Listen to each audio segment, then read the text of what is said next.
Let's learn how to add dynamic wallpapers on your lock screen and home screen. Connect your mobile to Wi-Fi or turn on your mobile data. After, go to Settings.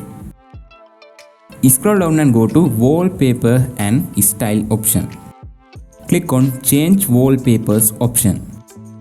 In here, you can click on this Wallpaper Services Dynamic Lock Screen option. After, you can download any category in here. Now I am going to download this landscape category.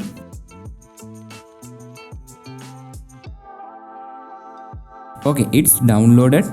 After, you can apply these wallpapers on your lock screen. Now let's check the dynamic wallpapers.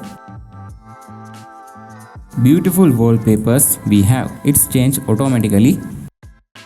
If you like to use new wallpapers by weekly after 2 weeks, this is easy method to download new wallpapers.